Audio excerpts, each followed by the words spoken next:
ପିଲାମାନେ ଏଇ ଯୋଉ ଆଜିର ଭିଡିଓରେ ଆମେ କଣ କରିବା ନା ଯୋଉ ତୁମର ଓଡିଶା ହିଷ୍ଟ୍ରି ଅଛି ତା ଉପରେ କିଛି ସିଲେକ୍ଟେଡ କ୍ୱେଶ୍ଚନ ତାକୁ ଆଜି ଆମେ କଣ କରିବା ଡିସ୍କସନ କରିବା। କିନ୍ତୁ ମୁଁ ଭିଡିଓକୁ ଆରମ୍ଭ କରିବା ପୂର୍ବରୁ ତମମାନଙ୍କ ସହିତ କିଛି ସେୟାର କରିବା ପାଇଁ ଚାହୁଁଛି।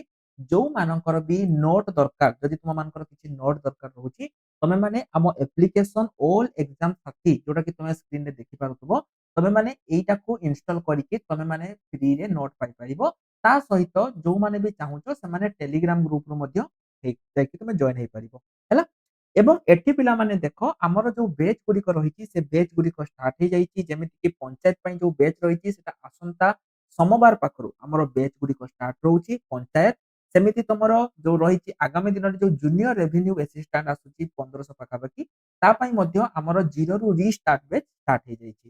ଯୋଉମାନେ ବି ଜଏନ କରିବା ପାଇଁ ଚାହୁଁଛ ସେମାନେ ପିଲାମାନେ ଜଏନ କରିପାରିବ କାରଣ ଆମର ସବୁ ଗୁଡିକ ବେଚ୍ ଓଡିଶାର ସବୁଠୁ କମ ଦାମରେ ଷ୍ଟାର୍ଟ ହେଇଯାଇଛି। ଏବଂ ମୁଁ ଯେମିତି କହିଲି ଯୋଉମାନଙ୍କର ନୋଟ ଦରକାର ସେମାନେ ଟେଲିଗ୍ରାମ ଗ୍ରୁପରେ ଯାଇକି ନୋଟକୁ ନେଇପାରିବ। ଆଉ ଗୋଟେ କଥା ମୁଁ କହି ରଖୁଛି ପିଲାମାନେ ଯଦି କୌଣସି ଏନ୍ସାର ମେ ବି ଦେଖନ୍ତୁ ସେମିତି ତ ନୁହେଁ ଯେ ସବୁ ଗୁଡା ରହିଛି ଯଦି ଇନ କେସ୍ କୌଣସି ଏନ୍ସାର ଭୁଲ ହେଇଗଲା ତ ମୁଁ ପିଲାମାନେ ଆପଣଙ୍କୁ ରିକ୍ୱେଷ୍ଟ କରିବି ଆପଣମାନେ କମେଣ୍ଟ ସେକ୍ସନରେ ତାର ସଠିକ ଆନ୍ସରଟା ଲେଖିକି ଟିକେ ଦେବେ ଯଦି କୌଣସି କ୍ୱେଶ୍ଚନ ଭୁଲ ହେଇଗଲା ବା ଆପଣଙ୍କୁ ଭୁଲ ଲାଗୁଛି। ତ ଚାଲନ୍ତୁ ଆଉ ଟୋଟାଲି ଆମେ ଲେଟ୍ କରିବାନି ଆମର ଯୋଉ ଓଡିଶା ହିଷ୍ଟ୍ରି ମାରାଥନ ରହିଛି ଆକୁ ଆମେ ଷ୍ଟାର୍ଟ କରିବା। ପ୍ରଥମ କ୍ୱେଶ୍ଚନ ପିଲାମାନେ ଦେଖନ୍ତୁ ଫାର୍ଷ୍ଟ କ୍ୱେଶ୍ଚନ ଆମର କଣ ରହିଛି ନା ତମର ଯୋଉ ଏନସିଏଣ୍ଟ ନେମ୍ ଆମର ଯେତେବେଳେ ଯଦି ତମେ କହିବ ମହାଭାରତ ସମୟରେ ସେତେବେଳେ ଆମର ଯୋଉ ରହିଛି ଓଡିଶା ତମେ ପିଲାମାନେ ଜାଣିଛ କି ନାହିଁ ଯେତେବେଳେ ତୁମର ମହାଭାରତ ହେଇଥିଲା ଆମର ଯୋଉ ରହିଛି ସେତେବେଳେ କୌରବ ମାନଙ୍କ ପଟରୁ ଆମ ଓଡିଶାର ଜଣେ ରାଜା ଥିଲେ ସିଏ ତୁମର କୌରବ ମାନଙ୍କ ପଟରୁ ଲଢିଥିଲେ ଏବଂ ପରବର୍ତ୍ତୀ ମୋମେଣ୍ଟରେ ସିଏ ମୃତ୍ୟୁବରଣ ମଧ୍ୟ କରିଥିଲେ। ଏଇଟା ତୁମର ସେତେବେଳେ ମହାଭାରତରେ ତୁମ ଲେଖାଯାଇଛି ଏବଂ ଯଦି କ୍ୱେଶ୍ଚନ ଆସିଲା ଯେ ମହାଭାରତରେ ଓଡିଶାର ନାମ କଣ ଅଛି ତମେ ମୋ ଛୁଆ କହିବ ସେଟା ହଉଛି ସାର୍ ଉତ୍କଳ ଅଛି ହେଲା। ଠିକ ଅଛି ଆମେ କିଛି ରିଲେଟେଡ ମଧ୍ୟ ପଢିବା ଏବଂ ସବୁ କିଛି ଆମେ ୟାକୁ ଡିସ୍କସନ କରିବା। ଯୋଉ ହାତୀ ଗୁମ୍ଫା ଇନସ୍କ୍ରିପସନ ପିଲାମାନେ ଅଛି ତମେ ମାନେ ଜାଣିଥିବ ହାତୀ ଗୁମ୍ଫା ଏଇଟା ଯୋଉ ଇନସ୍କ୍ରିପସନ ରହିଛି ଏଠି କୋଉ କିଙ୍ଗ କୋଉ ରାଜାଙ୍କ ବିଷୟରେ ପିଲାମାନେ ହାତୀ ଗୁମ୍ଫା ଇନସ୍କ୍ରିପସନ ରେ ତୁମର ଅଛି। ଏଇଟା ତୁମର ବେଳେ ବେଳେ ଏକ୍ସାମ ରେ ଆସିଯାଏ ଯେ ହାତୀ ଗୁମ୍ଫା ବା ତୁମର ଯୋଉ ରହିଛି ଏଇ ଇନସ୍କ୍ରିପସନ ଟା ପିଲାମାନେ ତୁମର କାହାର ଅଛି ନା ତୁମର ଖାରବେଳଙ୍କର ରହିଛି ଖାରବେଳଙ୍କର। ଯେମିତି ମୁଁ ତୁମକୁ ଭିଡିଓ ଆରମ୍ଭରେ କହିଲି ଯଦି ତୁମକୁ ଲାଗୁଛି ଯେ କୌଣସି ଆନ୍ସର ଭୁଲ ଅଛି ପିଲାମାନେ ନିଶ୍ଚୟ ରୂପରେ ତୁମେ କମେଣ୍ଟ ସେକ୍ସନରେ ଲେଖିଦବ କାରଣ ମୁଁ ଆର ଆନ୍ସର ଗୁଡା କୌଣସି ଜାଗାରୁ ଗୁଗଲ କରିନାହିଁ। ଯେତିକି ମତେ ମନେ ଅଛି ମୁଁ ଆପଣଙ୍କୁ ସେଇ ଅନୁସାରେ କହୁଛି। ଯଦି ତୁମକୁ ଲାଗୁଛି ଭୁଲ ଅଛି କମେଣ୍ଟ ସେକ୍ସନରେ ତୁମେ ତାର ସଠିକ ଆନ୍ସରଟା ଲେଖିଦବ। ହଉ ଏଠି ପିଲାମାନେ ଦେଖ ଏଇ ଯୋଉ ତୁମର ହାତୀ ଗୁମ୍ଫା ଯୋଉ ତୁମର ରହିଛି ଏଠି କୋଉ ପ୍ରକାର ବା ତୁମର କୋଉ ଲାଙ୍ଗୁଏଜ ରେ ତମର ପିଲାମାନେ ଏଗୁଡିକ ଲେଖାଯାଇଛି। ତମର ହଉଛି ବ୍ରାହ୍ମୀ ଲାଙ୍ଗୁଏଜ ନା ତମର ହଉଛି ଦେବନାଗରୀ ନା ତମର ଖରସ୍ତି ନା ତମର ଗୁପ୍ତା। ମନେ ରଖ ପିଲାମାନେ ଏଠି ଯୋଉ ତୁମର ରହିଛି ସେତେବେଳେ ଯୋଉ ତୁମର ଲାଙ୍ଗୁଏଜ ଗୁଡା ଥାଏ ସେଗୁଡା ତୁମର ହଉଛି ବ୍ରାହ୍ମୀ ଲାଙ୍ଗୁଏଜ ତମର ୟୁଜ ହଉଥାଏ ହେଲା। ବା ଏଟା ତୁମର ପ୍ରକୃତ ଲାଙ୍ଗୁଏଜ ଯୋଉଟା କି ଗୋଟେ ଇଣ୍ଡୋ ଆରିଆନ ଲାଙ୍ଗୁଏଜ ବୋଲିକି କୁହାଯାଏ। ସେତେବେଳେ ପିଲାମାନେ ଯୋଉ ତୁମର ଖାରବେଳଙ୍କ ସମୟରେ ସେତେବେଳେ ଯୋଉ ସବୁ ହିଷ୍ଟୋରିକାଲ ଯୋଉ ଇଭେଣ୍ଟ ଗୁଡା ଥିଲା କୋଉ ହିଷ୍ଟୋରିକାଲ ଇଭେଣ୍ଟ ଯେମିତି ତୁମେ ଛୁଆମାନେ ଜାଣିଥିବ ଯୋଉ ସେତେବେଳେ ମିଲିଟାରୀ କ୍ୟାମ୍ପେନ ତାଙ୍କର ହେଇଥିଲା ବା ତୁମର ଖାରବେଳ ଯୋଉ ସବୁ କାମ କରିଥିଲେ ତାଙ୍କ ଲୋକମାନଙ୍କ ପାଇଁ ଯୋଉ ସବୁ କାମ କରିଥିଲେ ପବ୍ଲିକ ୱାର୍କ କରିଥିଲେ ସେଇ ସବୁ ଜିନିଷ ପିଲାମାନେ ତାଙ୍କର ଯୋଉ ଇନସ୍କ୍ରିପସନ ବା ଯୋଉ ଶିଳାଲେଖ ଗୁଡିକ ତମର ପିଲାମାନେ ବ୍ରାହ୍ମୀ ଲାଙ୍ଗୁଏଜରେ ସେଗୁଡିକ ଲେଖାଯାଇଛି ହେଲା। ଠିକ ଅଛି ତାପରକୁ ଯିବା ପିଲାମାନେ ମତେ କୁହ ଏଇ ଯୋଉ ମହାମେଘ ବାହାନ ତୁମେ ପିଲାମାନେ ବହୁତ ଶୁଣିଥିବ ଏ ନାଁଟା ଓଡିଶାର ଗୋଟେ ଡାଇନେଷ୍ଟି ଥିଲା ଗୋଟେ ଯୋଉ ତୁମର ବହୁତ ବଡ ଡାଇନେଷ୍ଟି ଥିଲା ଯାହାକୁ ଆମେ କହୁଛେ ମହାମେଘ ବାହାନ ହେଲା। ଏବଂ ଏଇଟା ପିଲାମାନେ କଣ ହେଲା ଏଇ ଯୋଉ ମହାମେଘ ବାହାନ ବା ଯୋଉଟାକୁ ଆମେ କଣ କହୁଛେ ଚେଦି ଡାଇନେଷ୍ଟି ବୋଲି କହୁଛେ ଏଇ ଯୋଉ ଡାଇନେଷ୍ଟି ପିଲାମାନେ ଆର ପ୍ରକୃତ ରୁଲର ବା ତାର ଫାଉଣ୍ଡର ପିଲାମାନେ କିଏ ଥିଲେ ମହାମେଘ ବାହାନର ଫାଉଣ୍ଡର ପିଲାମାନେ କିଏ ଥିଲେ। ଦେଖ ପିଲାମାନେ ଏଇ ଯୋଉ ଆମେ ଯୋଉ କହୁଛେ ପିଲାମାନେ ମହାମେଘ ବାହାନ ଡାଇନେଷ୍ଟି ଯୋଉ ତୁମର କହୁଛେ ଯାହାର ମୁଁ କହିଲି ଯାହାକୁ ଆମେ କହୁଛେ this dynasty is also known A Chedi dynasty ବୋଲିକି କହୁଛେ। ଏବଂ ତାଙ୍କର ଯୋଉ ପିଲାମାନେ ମହାନ ରାଜା ଥିଲେ ବା ତାଙ୍କର ଯୋଉ ଫାଉଣ୍ଡର ପିଲାମାନେ ଥିଲେ ତାଙ୍କ ଫାଉଣ୍ଡରଙ୍କ ନାମ ପିଲାମାନେ କଣ ଥିଲା ଟିକେ ତୁମେ ମାନେ ଭଲସେ ଦେଖିଦିଅ ମହାମେଘ ବାହାନ ହିଁ ତାଙ୍କ ଫାଉଣ୍ଡର ଥିଲା। ଦେଖ କ୍ଲିଅରଲି ତମର ଲେଖାଯାଇଛି ମହାମେଘ ବାହାନ ହିଁ ଥିଲେ। ବୁଝିହେଲା ପିଲାମାନେ ଏବଂ ଏଇଟା ସେତେବେଳେ ପିଲାମାନେ ଏବଂ ଯଦି ପିଲାମାନେ ଆଉଟେ ଆସିଲା ଯେ ଏଇ ମହାମେଘ ବାହାନ ଡାଇନେଷ୍ଟିର ତାର ଜଣେ ଫେମସ ରୁଲର ପିଲାମାନେ କିଏ ଥିଲେ ଏଇଟା ବେଳେ ବେଳେ ଆସିଯାଏ। ଦେଖ ଧରାଯାଉ ତୁମର କଣ ଅଛି ପିଲାମାନେ ତୁମ ଗାଁ ନାଁ ଧରାଯାଉ ବା ତୁମ ଘର ଧରାଯାଉ ବାଲେଶ୍ୱର ବୁଝିହେଲା ନାହିଁ। ତ ବା ତୁମ ଫ୍ୟାମିଲିରେ କଣ ରହିଛି ନା ତୁମ ଫ୍ୟାମିଲିର ଯୋଉ ମୁଖିଆ ସିଏ ହଉଛନ୍ତି କିଏ ପିଲାମାନେ ତୁମ ଫ୍ୟାମିଲିର ମୁଖିଆ ହେଲେ କିଏ ନା ତୁମ ଜେଜେବାପା ସିଏ ହଉଛନ୍ତି ତୁମ ଫ୍ୟାମିଲିର ମୁଖିଆ। କିନ୍ତୁ ତମେ କଣ କର ନା ତମେ ଗୋଟେ ଓଏଏସ୍ ଚାକିରି ପାଇଗଲ। ତେଣୁ ତମେ ଯେତେବେଳେ ମାର୍କେଟକୁ ଯିବ ତ ଲୋକ କଣ କରିବେ ତୁମ ଅନୁସାରେ ତୁମ ଫ୍ୟାମିଲିକୁ ଜାଣିବେ ଯେ ହାଇ ଦେଖରେ ସେ ମିଶ୍ରା ଘର ପୁଅ କି ପରା ସେ ମିଶ୍ରା ବାବୁଙ୍କ ପୁଅ ଯିଏକି ଓଏଏସ୍ ପାଇଛି। କିନ୍ତୁ ତୁମେ ପିଲାମାନେ ତୁମେ କଣ କଲ ନା ତୁମେ ଫେମସ କଲ ନା କି ତୁମେ ଫାଉଣ୍ଡର। ଠିକ ସେମିତି ପିଲାମାନେ ଏଇ ଯୋଉ ତମର ଜଣେ ଫେମସ ରୁଲର ଯଦି କ୍ୱେଶ୍ଚନ ଆସିବ ଯେ ତୁମର ଏଇ ଡାଇନେଷ୍ଟିର ସବୁଠୁ ବଡ ଫେମସ ରୁଲର ପିଲାମାନେ କିଏ ଥିଲେ ସେଟା ପିଲାମାନେ ହବ ଖାରବେଳ। ଯାହାଙ୍କ ବିଷୟରେ ତୁମର ଯୋଉ ହାତୀ ଗୁମ୍ଫା ଇନସ୍କ୍ରିପସନ ଅଛି କୋଉଠିରେ ବାବା ନା ସାର୍ ଉଦୟଗିରିରେ। ଉଦୟଗିରିରେ ଯୋଉ ତୁମର ହାତୀ ଗୁମ୍ଫା ଇନସ୍କ୍ରିପସନ ଅଛି ସେଠି ପିଲାମାନେ ତାଙ୍କ ବିଷୟରେ ସବୁ କିଛି ଲେଖା ଯାଇଛି ହେଲା। ଚାଲ ତାପରେ କ୍ୱେଶ୍ଚନ କୁ ଯିବା। ଆମେ କଣ କରିବା ନା 5 ନମ୍ବର କ୍ୱେଶ୍ଚନ କୁ ପିଲାମାନେ ଯିବା। 5 ନମ୍ବର କ୍ୱେଶ୍ଚନ ହେଲା which ancient region of Odisha describe a land of excellent artist ପିଲାମାନେ କୋଉଟା କୁହାଯାଏ। ଏଇ ଯୋଉ ତୁମର ancient Sanskrit literature ରେ କୋଉଟାକୁ ତୁମର ପିଲାମାନେ କୋଉ ରିଜିଅନ ଟାକୁ ତାକୁ କୁହାଯାଏ ଲ୍ୟାଣ୍ଡ ଅଫ ଏକ୍ସେଲେଣ୍ଟ ଆର୍ଟିଷ୍ଟ। ଏଇଟା ହବ ପିଲାମାନେ ଆର କରେକ୍ଟ ଆନ୍ସର କୋଉଟା ହବ ମୋ ଛୁଆ ନା ସାର୍ ଉତ୍କଳ ହବ ହେଲା। ଯଦି ଏକ୍ସାମ ରେ ଆସିଲା ଜମା ମିସ୍ କରିବନି ତମେ କହିବ ଯେ ସାର୍ ଏଟା ଉତ୍କଳ ହବ। ଏଇ ଯୋଉ ଧଉଳି ରକ୍ ପିଲାମାନେ ତମେ ଜାଣିଛ ଧଉଳି ରକ୍ ଏଡିଟ୍ ଯୋଉଠି ତମର ଅଶୋକ ଯୋଉଠି ଥିଲେ ଯୋଉଠି ତମର କଣ ହେଇଥିଲା ରେ ବାବା ନା ତମର ଯୁଦ୍ଧ ହେଇଥିଲା ଧଉଳି ହିଲ୍ ତମେ ଜାଣିଥିବ ଯୋଉଟା ତମର ହଉଛି ଦୟା ନଦୀ ପାଖରେ। ତୁମେ ଶୁଣିଥିବ ଯେତେବେଳେ ତୁମର କଳିଙ୍ଗ ୱାର ପିଲାମାନେ ହେଇଥିଲା ସେତେବେଳେ କଣ ହେଇଥିଲା ନା ତୁମର ଯୋଉ ଦୟା ନଦୀ ଅଛି ସେଟା ରକ୍ତ ରଞ୍ଜିତ ହେଇଯାଇଥିଲା। ଏବଂ ଏଇ ଯୋଉ ତୁମର କଳିଙ୍ଗ ଯୁଦ୍ଧ ପରେ ଅଶୋକ କଣ କରିଥିଲେ ନା ସେ ପୁରା ଚଣ୍ଡାଶୋକରୁ ସେ ଧର୍ମାଶୋକ ହେଇଯାଇଥିଲେ ହେଲା। ତାମାନେ କଣ ସେ ବୌଦ୍ଧ ଧର୍ମ ଗ୍ରହଣ କରିଥିଲେ। ଏବଂ ଏଇ ଯୋଉ ତମର ପିଲାମାନେ ଅଛି ଧଉଳିଟା ଅଛି ତମର ଏଟା ତୁମର କୋଉଠି ଅଛି ଏଟା ପିଲାମାନେ ତୁମେ ମନେ ରଖିଥାଅ ଏଟା ତୁମର ଭୁବନେଶ୍ୱରରେ ଅଛି। ତୁମେ ଯୋଉମାନେ ଜାଣିଥିବ ସେଠି ତୁମର ଭୁବନେଶ୍ୱରରେ ଅଛି। ଏବଂ ଏଟା ଗୋଟେ ତୁମର ପିଲାମାନେ କଣ ବୁଦ୍ଧିଷ୍ଟ ଇନସ୍କ୍ରିପସନ ମଧ୍ୟ ସେଠି ତୁମର ରହିଛି ଯୋଉଟା ତୁମର ହଉଛି ଧଉଳିଗିରି ଠାରେ ଅଛି। ହଉ ତାପରେ କ୍ୱେଶ୍ଚନ କୁ ଯିବା ଇନ ହୁଇଚ ଏନସିଏଣ୍ଟ ଇନସ୍କ୍ରିପସନ କୋଉ ଏନସିଏଣ୍ଟ ଇନସ୍କ୍ରିପସନ ଲେ ଖାରବେଳଙ୍କର ତାଙ୍କର ଯୋଉ military expedition of that south mention ହେଇଛି ପିଲାମାନେ କୋଉଠି ତାଙ୍କର କୋଉ ଇନସ୍କ୍ରିପସନ ଲେ ପିଲାମାନେ ଏଟା ତୁମର ମେନସନ ଅଛି। ମନେ ରଖିଥାଅ ପିଲାମାନେ ଖାରବେଳ ତୁମର ଯୋଉ ସେତେବେଳେ ତୁମର ଯୋଉ ଖାରବେଳ ପିଲାମାନେ ଥିଲେ ସିଏ ତୁମର ଯୋଉ ତାଙ୍କର ମିଲିଟାରୀ ଏକ୍ସପେନସନ ହେଇଥିଲା। ପ୍ରଥମେ ଆଗେ ବୁଝିବା ଯେ କୋଉ କୋଉ କେସରେ ତାଙ୍କର ମିଲିଟାରୀ ଏକ୍ସପେନସନ ହେଇଥିଲା। ପ୍ରଥମ କଥା ପିଲାମାନେ ହେଲା ସାତବାହନ। ସିଏ କଣ କରିଥିଲେ ଖାରବେଳ କଣ କରିଥିଲେ ତାଙ୍କର ଯୋଉ ଆର୍ମି ଗୁଡିକ ପିଲାମାନେ ଥିଲା ଖାରବେଳ କଣ କରିଥିଲେ ତାଙ୍କର ଯୋଉ ଆର୍ମି ଥିଲା ସେ ଆର୍ମିକୁ ସିଏ ପିଲାମାନେ କୋଉଠିକି ପଠେଇଥିଲେ ନା ଯୋଉ ସାତବାହନ ରାଜ୍ୟ ସେତେବେଳେ ଗୋଟେ ଥିଲା ତାର ଯୋଉ ରୁଲର ପିଲାମାନେ ଥିଲେ ଯାହାଙ୍କ ନାଁ ଥିଲା ସାତକର୍ଣ୍ଣୀ ତାଙ୍କୁ ପିଲାମାନେ ଇଏ କଣ କରିଥିଲେ ନା ତାଙ୍କୁ ଆକ୍ରମଣ କରିଥିଲେ। ବୁଝିହେଲା। କଳିଙ୍ଗ ଆର୍ମି ଯାଇକି କଣ କରିଥିଲେ ପିଲାମାନେ କୃଷ୍ଣା ନଦୀ କୂଳରେ ପହଞ୍ଚିଥିଲେ। ବୁଝିହେଲା ନା ନାଇଁ। ତେଣୁ ସେ ସମୟରେ ମଧ୍ୟ ତାଙ୍କର ମିଲିଟାରୀ ଏକ୍ସପେଡିସନ ବହୁତ ବଢି ଯାଇଥିଲା। ତା ସହିତ ପିଲାମାନେ ଆଉ କଣ ହେଇଥିଲା ସିଏ ଯୋଉ ତାମିଲ କଣ୍ଟ୍ରି ଯୋଉ ତୁମର ରହିଛି ଦେଖ ତାମିଲ କନଫିଡେନ୍ସିଆରୀ ଯୋଉ ତୁମର ରହିଛି ପିଲାମାନେ ତାକୁ ମଧ୍ୟ ସିଏ କରିଥିଲେ। ଏବଂ ତା ସହିତ ବହୁତ ସାରା ଜାଗା ଏମିତି ତାଙ୍କ ସମୟରେ ତାଙ୍କର ଯୋଉ ମିଲିଟାରୀ ଥିଲା ବହୁତ ପାୱାରଫୁଲ ଥିଲା ସିଏ ବହୁତ ସାରା ଜାଗା ଅକ୍ତିଆର କରିଥିଲେ। କିନ୍ତୁ ଆମ କ୍ୱେଶ୍ଚନ ସେଟା ନୁହେଁ। ଆମ କ୍ୱେଶ୍ଚନ ହେଲା ଏଇଟା କୋଉଠି ଲେଖା ଯାଇଛି। ତୁମେ ପିଲାମାନେ ଯଦି କେବେ ଉଦୟଗିରି ଯାଇଥିବ ଉଦୟଗିରି ଯୋଉଟା ତୁମର ହଉଛି ଭୁବନେଶ୍ୱରରେ ଅଛି ସେଇ ଉଦୟଗିରିର ହାତୀ ଗୁମ୍ଫା ଯୋଉ ତୁମର ଅଛି ସେ ହାତୀ ଗୁମ୍ଫାରେ ପିଲାମାନେ ଯୋଉ ତୁମର ରକ୍ କଟ ଇନସ୍କ୍ରିପସନ ଅଛି ସେଠି ତୁମର ଖାରବେଳଙ୍କର ତାଙ୍କର ଜୀବନୀ ତାଙ୍କର ସୁଶାସନ ତାଙ୍କର ମିଲିଟାରୀ ସବୁ କିଛି ପିଲାମାନେ ଲେଖା ଯାଇଛି। ଏକ୍ସାମ ଯଦି ଆସିଲା ଖାରବେଳ ତାହେଲେ ତୁମେ କହିବ ପିଲାମାନେ ଏଟା ହବ ତୁମର ହାତୀ ଗୁମ୍ଫା ହେଲା। ଚାଲ ତାପରେ କ୍ୱେଶ୍ଚନ କୁ ଯିବା। ମତେ ପିଲାମାନେ କୁହ ତମ ମାନେ ଏନସିଏଣ୍ଟ ହିଷ୍ଟ୍ରି ବିଷୟରେ ପିଲାମାନେ ବହୁତ ଜାଗାରୁ ଜାଣୁଛ କୋଉଠୁ ଜାଣୁଛ ତମେ ଦେଖିବ ସେତେବେଳେ ସବୁ ବିଭିନ୍ନ ପ୍ରକାର କଏନ ପିଲାମାନେ ଚାଲିଥିଲା ହଁ କି ନା ବହୁତ ପ୍ରକାର କଏନ ଚାଲିଥିଲା। କିନ୍ତୁ ତମର ଯଦି ତୁମକୁ କେହି ପଚାରିଲା ଯେ ତୁମେ କୋଉଠୁ ଜାଣୁଛ ତୁମେ ଇନସ୍କ୍ରିପସନ ରୁ ଯାଉଛ ନା ତମେ ହଉଛି ନ୍ୟୁଜ ପେପରରୁ ଜାଣୁଛ ନା କେମିତି ଜାଣୁଛ। ସେତେବେଳେ ତ ପିଲାମାନେ ଭାସ୍କର ନ୍ୟୁଜ ନଥିଲା ଯୋଉ ତୁମର ଭାସ୍କର ନ୍ୟୁଜ ଯୋଉ ରହୁଛି ସେ ଟୁଙ୍ଗୁରୁ ବଳ କେତେ କିଛି ସେ କହିଦଉଛି ସେତେବେଳେ ସେଗୁଡା ପିଲାମାନେ ନଥିଲା। ସେତେବେଳେ ତୁମର ଥିଲା ଇନସ୍କ୍ରିପସନ ଆମେ ଜାଣିଛେ ଯେମିତି ତୁମର ହାତୀ ଗୁମ୍ଫା ରାଣୀ ଗୁମ୍ଫାରେ ଯୋଉ ଇନସ୍କ୍ରିପସନ ଗୁଡିକ ରହିଛି ଏବଂ ସେତେବେଳେ ପିଲାମାନେ କଏନ ଗୁଡିକ ଥିଲା। ତା ସହିତ ଯୋଉ ଆର୍କିଓଲୋଜିକାଲ ଯୋଉ ମନୁମେଣ୍ଟସ ଗୁଡିକ ରହିଛି ପିଲାମାନେ ଯେମିତିକି କାହାର ସ୍ତମ୍ଭ କାହାର ସ୍ତୂପ ସେଇଠୁ ମଧ୍ୟ ଆମେ କଣ କରୁଛେ ତାଙ୍କ ବିଷୟରେ ଜାଣିଛେ। କିନ୍ତୁ ସେତେବେଳେ ପିଲାମାନେ ନ୍ୟୁଜ ପେପର ବୋଲି କିଛି ଜିନିଷ ନଥିଲା। ବୁଝିହେଲା। ତେଣୁ ଆର କରେକ୍ଟ ଆନ୍ସର ହବ ନ୍ୟୁଜ ପେପର। ନ୍ୟୁଜ ପେପରରୁ ଆମେ ସେ ବିଷୟରେ କିଛି ଜାଣିପାରିନଥିଲେ। ହଉ ମତେ ପିଲାମାନେ କୁହ Kalinga was annexed to the Maurya empire କୋଉ ବର୍ଷ ପିଲାମାନେ କଳିଙ୍ଗ କଣ ହେଇଥିଲା ନା ତୁମର ଏନେକ୍ସଡ ହେଇଥିଲା ମୌର୍ଯ୍ୟ ଏମ୍ପାୟାର। ଦେଖ ପିଲାମାନେ, ଯେତେବେଳେ ତୁମର କଳିଙ୍ଗ ୱାର ହେଲା ପିଲାମାନେ, କଳିଙ୍ଗ ୱାରରେ କଣ ହେଲା, ଲକ୍ଷ ଲକ୍ଷ ଲୋକ ମରିଯାଇଥିଲେ। ବୁଝିହେଲା? ଏଇଟା ପରେ ଅଶୋକ କଣ କଲେ, ଅଶୋକ ଆଉ ତାଙ୍କ ମାନେ ଯେତେବେଳେ ଅଶୋକ ଠିଆ ହେଇଛନ୍ତି ତାଙ୍କ ହାତରୁ ଖଡ୍ଗ ଖସିଗଲା। ଖଡ୍ଗ ଖସିକି ତଳେ ପଡିଲା। ସିଏ କହିଲେ ମୁଁ କଣ କଲି? କଣ କଲି ମୁଁ? କଣ ମିଳିଲା ମତେ? ତେଣୁ ସେ ପିଲାମାନେ କଣ କଲେ, ବୌଦ୍ଧ ଧର୍ମକୁ ସେ ଗ୍ରହଣ କରିଦେଲେ। ହେଲା? ବୌଦ୍ଧ ଧର୍ମକୁ ସେ ପଳେଇଗଲେ। ଏବଂ ତୁମର ପିଲାମାନେ କଣ ହେଲା, ତାଙ୍କ ପରେ ମୌର୍ଯ୍ୟ ମାନେ କଣ ହେଲା, ଯେତେବେଳେ ଅଶୋକଙ୍କ ସ୍ଥଳରେ ତୁମର ପିଲାମାନେ ରହିଗଲା, ଅଶୋକ ତୁମର ପଳେଇଗଲେ ଏବଂ ସିଏ ତୁମର ନନ୍ ଭାଉଲେନ୍ସ କହିଲେ ମୁଁ ଆଉ ଭାଉଲେନ୍ସ କରିବିନି। 261 ବିସିରେ ପିଲାମାନେ କଣ ହେଲା, Kalinga was annexed to the Maurya empire in which year? 261 ବିସିରେ ପିଲାମାନେ।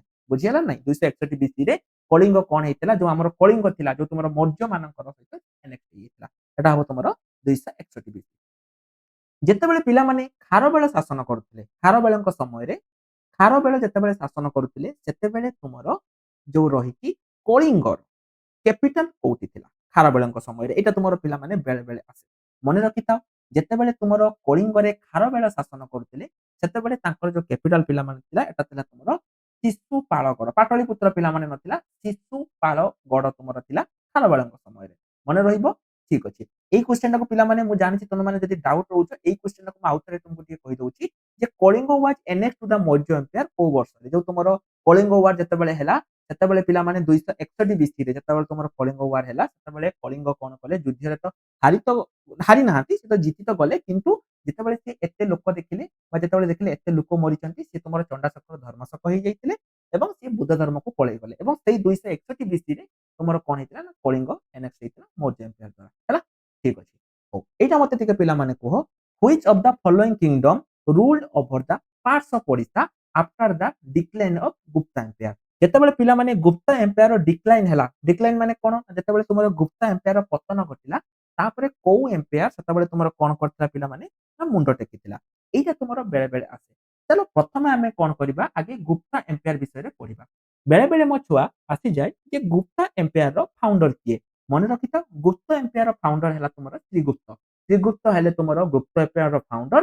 ଯଦି ଲାଷ୍ଟ କିଙ୍ଗ କଥା ମୁଁ ପିଲାମାନେ କହିବି, ସିଏ ହେଲେ ତୁମର କିଏ ନା, ବିଷ୍ଣୁଗୁପ୍ତ।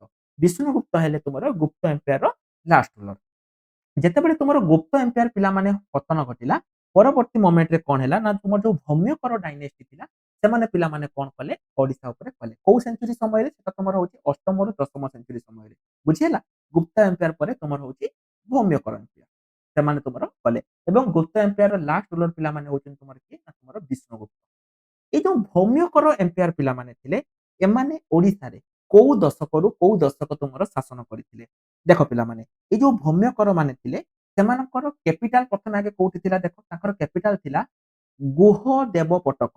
ଗୁହାଦେବ ପଟକ ତମର ଥିଲା, ଯୋଉଟା ବର୍ତ୍ତମାନ ସମୟରେ ପିଲାମାନେ ତୁମର ଯାଜପୁର ଅଛି। ସେଠି ପିଲାମାନେ ସେମାନେ କଣ କରିଥିଲେ, ତାଙ୍କର କ୍ୟାପିଟାଲ କରିଥିଲେ। ବୁଝିହେଲା ନାଇଁ? ଓଡିଶାରେ ସେମାନେ ଶାସନ କରୁଥିଲେ ଏବଂ ତାଙ୍କର ଯୋଉ ପିଲାମାନେ ଥିଲା, ସେଟା ତୁମର 736 ରୁ 940 ପର୍ଯ୍ୟନ୍ତ, ମାନେ ତୁମକୁ ଯଦି ମୁଁ ପିଲାମାନେ କହିବି, ମୁଁ ଅଷ୍ଟମରୁ ଦଶମ ସେଞ୍ଚୁରୀ ସମୟରେ ଯୋଉ ତୁମର ଭୌମ୍ୟକର ମାନେ ଥିଲେ, ସେମାନେ ତୁମର ଓଡିଶାରେ ଶାସନ କରୁଥିଲେ ଏବଂ ତାଙ୍କର କ୍ୟାପିଟାଲ ଯୋଉଟା ବର୍ତ୍ତମାନ ତୁମର ଯାଜପୁର ଅଛି ପିଲାମାନେ, ସେଠି ତୁମର ଥିଲା। ହଉ, ମତେ ପିଲାମାନେ କୁହ, ଯୋଉ ତୁମର ଶୈଳୋଦ୍ଭବ ମାନେ ଥିଲେ, ଶୈଳୋଦ୍ଭବ, ସେମାନେ କୋଉ ପାର୍ଟରେ ଶାସନ କରୁଥିଲେ? ବର୍ତ୍ତମାନ ସମୟରେ ସେଇ ପାର୍ଟଟା କଣ? ମନେ ରଖିଥାଅ ପିଲାମାନେ, ଏଇ ଯୋଉ ତୁମର ଶୈଳୋଦ୍ଭବ ମାନେ ଥିଲେ, ସେମାନେ କୋଉ କୋଉ ଜାଗାରେ, ତୁମର ହେଲା ଗଞ୍ଜାମ, ତାପରେ ତୁମର ହେଲା ପୁରୀ, ତାପରେ ତୁମର ହେଲା ଖୋର୍ଦ୍ଧା, ଏଇ ସବୁ ଡିଷ୍ଟ୍ରିକ୍ଟରେ ସେମାନେ କଣ କରିଥିଲେ, ତାଙ୍କର ଶାସନ କାର୍ଯ୍ୟ କରିଥିଲେ। ତ ଏଗୁଡା ସବୁ ପିଲାମାନେ କୋଉ ଏରିଆରେ ମୋ ଛୁଆ? ନା ସାର୍ ଏଗୁଡା ସବୁ କୋଷ୍ଟାଲ ଏରିଆ। ପୁରୀଟା ତୁମର କୋଉ ଏରିଆ? କୋଷ୍ଟାଲ ଏରିଆ, ହଁ କି ନା? ତ এইটা ଯୋଉ ତାର କରେକ୍ଟ ଆନ୍ସର ହବ, ଏଟା ହବ ତୁମର କୋଷ୍ଟାଲ ଏରିଆ। ଏମାନେ ତୁମର ଯୋଉ ତୁମର କୋଷ୍ଟାଲ ଏରିଆ ରହିଛି, ସେଇ ଜାଗାରେ ସେମାନେ ଶାସନ କରୁଥିଲେ। ଏକ୍ସାମ୍ପଲ ତୁମର ହେଲା ଗଞ୍ଜାମ, ପୁରୀ ଏବଂ ଆଉ ଗୋଟେ ତୁମର ହେଲା ଖୋର୍ଦ୍ଧା। ହେଲା? ସେଇ ଜାଗାରେ ସେମାନେ ଶାସନ କରୁଥିଲେ। ଚାଲ ତାପରେ କ୍ୱେଶ୍ଚନକୁ ଯିବା। এই ଯୋଉ earliest recorded use of the term ଅଡ୍ର ବିଷୟ, এইଟା ଅଡ୍ର ବିଷୟ, এইଟା କୋଉ ଇନସ୍କ୍ରିପସନ ରେ ଅଛି? ଅଡ୍ର ବିଷୟ ଯଦି ତୁମର ଆସିବ, ଏଟା ପିଲାମାନେ ତୁମର କୋଉ ଇନସ୍କ୍ରିପସନ ରେ ଅଛି? ମନେ ରଖିଥାଅ, ଏଟା Madhab Barman plate 14 number, option C ହବ ଏହାର କରେକ୍ଟ ଆନ୍ସର। ହେଲା? ଏଗୁଡିକ ଟିକେ ପିଲାମାନେ ତୁମମାନଙ୍କୁ ଲେଖିତେ ପଡିବ। ଯେମିତି ମୁଁ ତୁମକୁ କହିଲି ଯେ ଯଦି ତୁମର ନୋଟ ଦରକାର, ତାହେଲେ ପିଲାମାନେ ତୁମେ କଣ କରିପାରିବ, ଆମ ଟେଲିଗ୍ରାମ ଗ୍ରୁପରେ ଜଏନ ହେଇପାରିବ, କିମ୍ବା ଆମର ଯୋଉ ଆପ୍ଲିକେସନ ରହିଛି ଅଲ୍ ଏକ୍ସାମ ସାଥୀ, ତାକୁ ତମେ ମାନେ ଇନଷ୍ଟଲ କରିକି ତମେ ମାନେ ମଧ୍ୟ ଦେଖିପାରିବ। ହଉ, ଚାଲ ତାପରେ କ୍ୱେଶ୍ଚନକୁ ଯିବା। ଷ୍ଟାର୍ଟିଂରେ ପିଲାମାନେ ମୁଁ ତୁମକୁ କହିଥିଲି ଯୋଉ ତୁମର ଭୌମ୍ୟକର ମାନେ ଥିଲେ ସେମାନଙ୍କର ଗୋଟେ କ୍ୟାପିଟାଲ ପିଲାମାନେ ଥିଲା ଯୋଉଟା ତୁମର ହଉଛି କଣ ଦେଖ ଗୁହେ ଶବର ପଟକ ଯୋଉଟା ବର୍ତ୍ତମାନ ସମୟରେ ପିଲାମାନେ ତୁମର କୋଉଟା ନା ତୁମର ଜାଣିଛ ନା ଯୋଉ ଯାଜପୁର ତୁମେ ଜାଣିଥିବ ବର୍ତ୍ତମାନ ସମୟରେ ପିଲାମାନେ ଯାଜପୁର ଯୋଉଟା ସେଇଟା ହଉଛି ସେମାନଙ୍କର ଥିଲା ହେଲା ଏଇ ଯୋଉ ଭୌମ୍ୟକର ଯୋଉ ତୁମର ପିଲାମାନେ ଥିଲା ବେଳେ ବେଳେ ତୁମର ଆସିଯାଏ ଯେ ଯୋଉ ଭୌମ୍ୟକର ମାନଙ୍କର ତାର ଫାଉଣ୍ଡର ପିଲାମାନେ କିଏ ଥିଲେ ଏଇଟା ତୁମର ବେଳେ ବେଳେ ଆସିଥାଏ ମନେ ରଖିଥାଉ ସିଏ ହେଲେ ତୁମର ଶିବ କର ଦେବ ପ୍ରଥମ ମୁଁ ତୁମ ନାଁଟା ଆଉଥରେ କହିଦଉଛି ଶିବ କର ଦେବ ପ୍ରଥମ ହେଲା ଇଏ ଥିଲେ ତୁମର କଣ ଯୋଉ ତୁମର ଭୌମ୍ୟକର ଡାଇନେଷ୍ଟି ଥିଲା ତାର ଇଏ ରାଜା ଥିଲେ ତାର ଫାଉଣ୍ଡର ଥିଲେ ଏବଂ ଏମାନେ ପାଖାପାଖି ସେଇ 736 ରେ ଏମାନେ କଣ କରୁଥିଲେ ନା ସେତେବେଳେ ଓଡିଶାରେ ଶାସନ କରୁଥିଲେ ମନେ ରହୁଛି ସବୁ ପିଲାଙ୍କର ତାହେଲେ ଯଦି ଭୌମ୍ୟକର ଆସିଲା ପିଲାମାନେ କୋଉଟା ସେଟା ତୁମର ହବ ଯାଜପୁର ହେଲା ହଉ ମତେ ଗୋଟେ କଥା କୁହ କଙ୍ଗଡା was a part of that ancient kingdom the region କଙ୍ଗଡା